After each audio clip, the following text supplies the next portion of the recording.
A while back, BenQ sent us one of their Ex3203R 31.5 inch, 16:9, 2560 by 1440, 144Hz VA panel gaming monitors. And in the time that's passed, we've had it attached to the sim rig, with it being our primary screen of action. So, in this video, I'm going to tell you what we think of it. First things first, let's talk about looks and connectivity. Being very shallow myself, I have to say this monitor looks pretty sexy, and the build construction quality of the monitor is also pretty decent. It's not chunky solid metal, it is plastic, but it's rigid plastic, it doesn't feel flimsy, and even when you're fiddling with it, it doesn't seem like you're going to accidentally bend the screen in half. It should be apparent to you from the video footage that the screen is indeed curved. According to BenQ, that curvature is 1800R. Of course, the lower the R, the more prominent the curve. In this case, the curve is quite subtle. Subtle as it is, you do notice the curve, and I think you notice it in a positive way when it comes to driving simulators, gaming, desktop use, and media consumption. But if you were doing professional CAD work or something where you really needed straight lines and you really want to compare straight lines, I personally would stick to a flat monitor.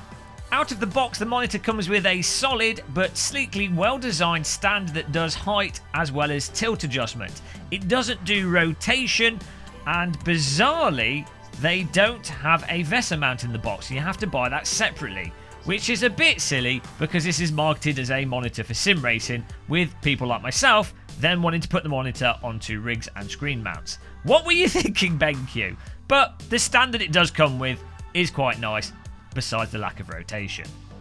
When it comes to the juicy inputs, you get USB-C, HDMI, and DisplayPort. The USB-C is particularly good if you wanted to just have a monitor to plug your laptop into. The HDMI is pretty good because it allows me personally to use my HDMI AVerMedia capture card as a pass-through. And the DisplayPort is rather marvellous because it allows you to actually drive the monitor at 144Hz and take full advantage of FreeSync 2. In addition to those main inputs, you also get a headphone socket and 2 USB ports. So again, it's a really fantastic monitor if you wanted a low clutter solution to plug a laptop into, or if you're using it as a gaming or general desktop monitor and you just put your mouse and keyboard into the screen rather than having the cables having to go all the way to the computer. Let's stop being shallow for a moment and let's point our attention to the screen and image quality. As I said at the start, it's a 144Hz screen so long as you're using DisplayPort, or 100Hz if you're using HDMI. And, well, you notice it.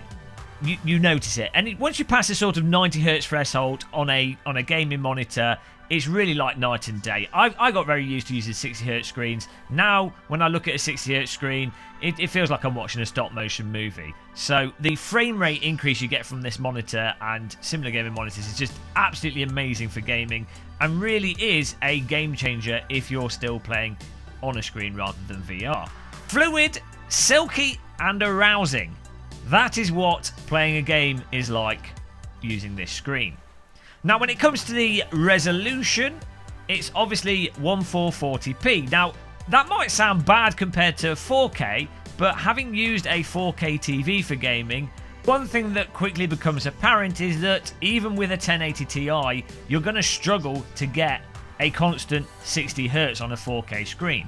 But with the 1440p, you can typically drive that at above 100Hz in most games on pretty much high settings with my 1080 Ti, if not max settings. I also find that the 1440p is enough resolution that even when the screen is practically sellotaped to my eyelids, I'm not seeing the individual pixels too obviously, and I can just really enjoy the game details. It's not as crisp as 4K, let's be honest, but the priority really for gaming is frame rate and then having enough quality that looks really decent. And with this, that is what you get. It's a really nice compromise between the different variables that go together in making a nice gaming experience on a monitor.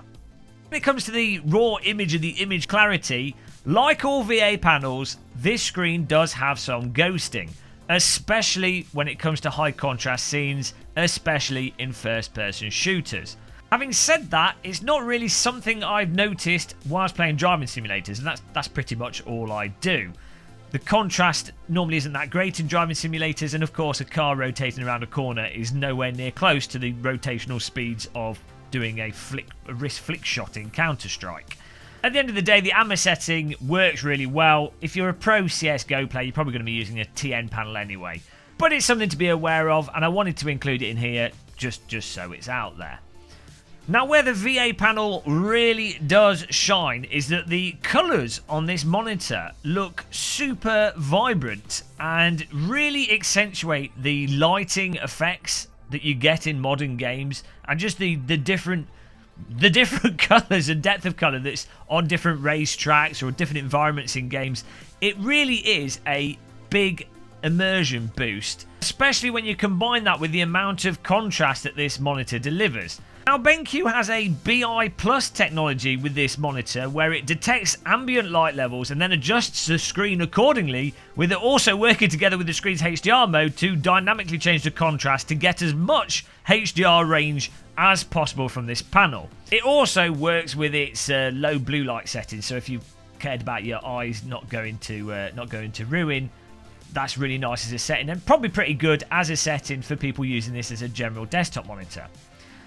That said, for my personal use and when using this with games and raw media consumption, I just found turning all that off was better. It appeared to me when using the HDR mode that though you do get a little bit more depth or more realistic tone to the image in many ways, that is at a compromise to the overall immediate punch of the monitor, the vibrancy of the colours of the monitor, and certain aspects of the contrast quality of the monitor. So I just thought it was better with it off. The main thing is, you've got the settings there on the monitor. You can go for the HDR defaults. You can tweak the HDR. That's all great. And if you don't like it, like myself, you can just turn it off and set the panel up how you want. So it's there as an option. Personally, I wouldn't buy this screen for its HDR. I think it does a much better job without the HDR. Obviously, I'm using the screen for gaming, but it's really worth saying that the lighting spread, the backlight, and just the general presentation of the image is very even.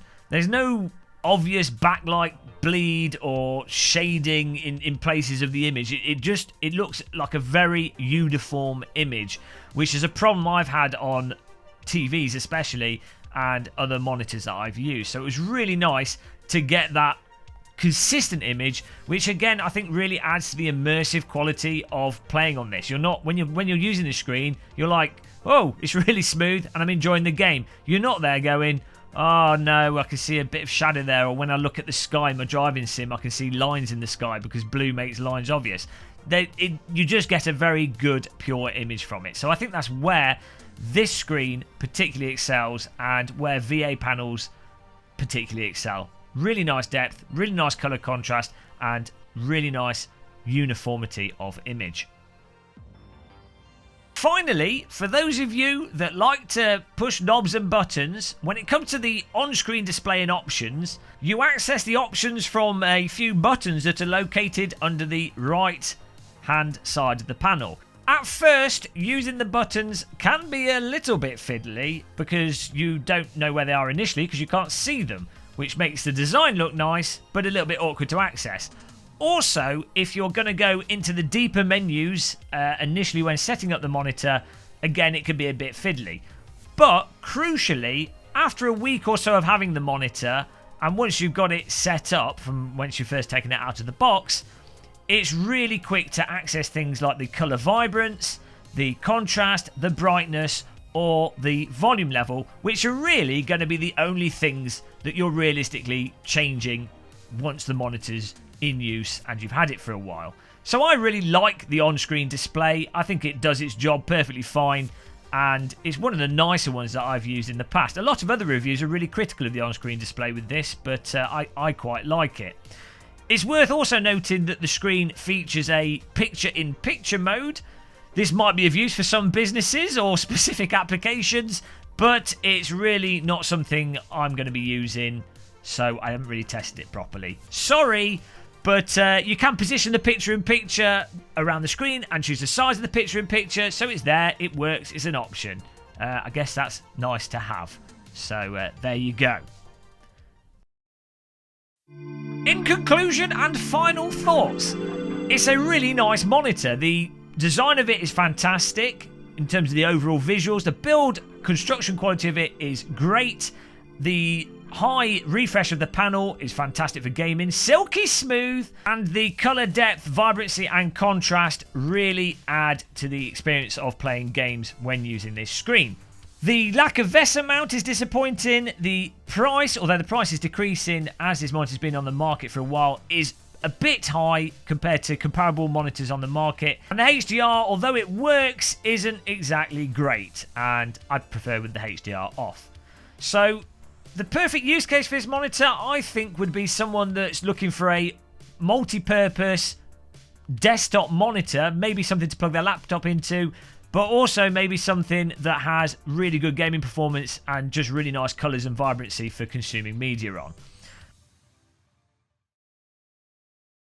Hopefully you found this video useful. If you did, you can click that subscribe button and the like button. If you didn't find it useful, you can click the dislike button. We're using this monitor whilst live streaming at the moment, so just drop us a question next time we're live streaming and I'll try my best to answer it. Or you can drop a question in the comments. But until then, and until the next video, thanks for watching, and goodbye everybody.